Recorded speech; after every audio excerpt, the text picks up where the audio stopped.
Hello, welcome to Mark Collections. Kumusta po kayo? Sana po ay nasa mabuti kayong kalagayan. Ayan, so ngayon po ang share ko lang po ay simpleng collection ng mga gem notes or yung Japanese invasion money na iba't iba po yung black letters.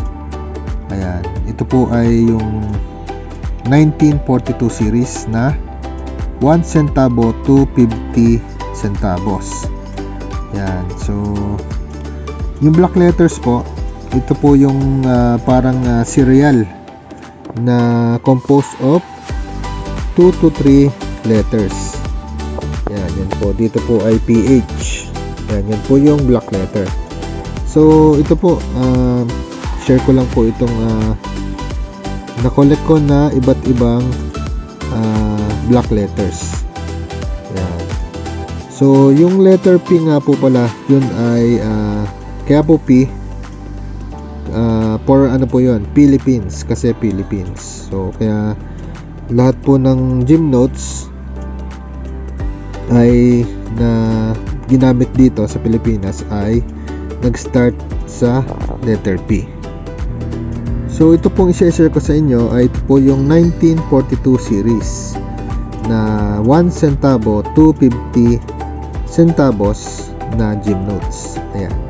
Okay, so start na po tayo. Unahin natin itong 1 centavo. So, hindi pa po ako kumpleto. So, ito lang po yung meron ako so far. Ayan. So, sa 1 centavo, meron po ako na PH.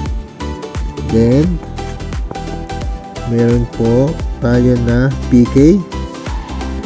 Then, actually, meron pong padating na P over BH or BF. P over BF. Yan. Yun naman po yung fractional na black letters. Okay.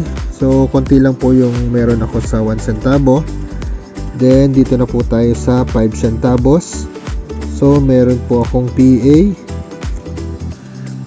PB, PD, PG, PI, PL, PM, PO, PP, at PS.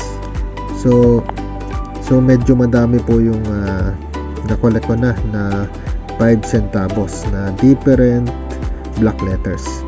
Okay, next na po ay itong 10 centavos. Yan. So meron po tayong PA, PD,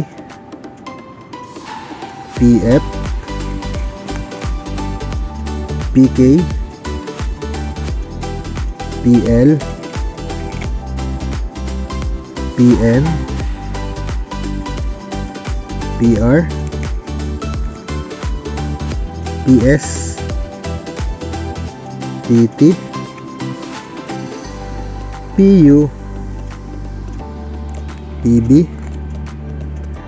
PX, at ito pong fractional na P over AF. Yan. Medyo yan, sira-sira na po yung condition niya, pero ano pa rin po yan, dagdag pa rin yan sa ating collection. Yan. Okay, so next na po ay ito na pong 50 centavos. So, konti lang po ito. Ang meron tayo ay PB, PC, PH, at PI. Yan, wala na po.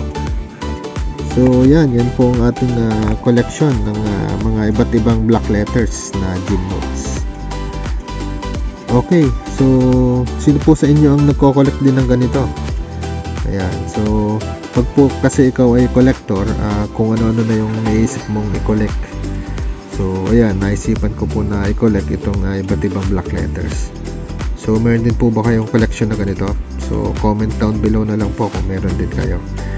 So, So ayan po, so yan lamang po ang share ko sa video ito. Maraming salamat po ulit sa inyong panonood. Sana po ay pa-like at pa-subscribe naman po kung hindi pa po kayo nakapag-subscribe. At pa-click na din po ng notification bell para po updated kayo pag meron po ulit tayong bagong upload na video.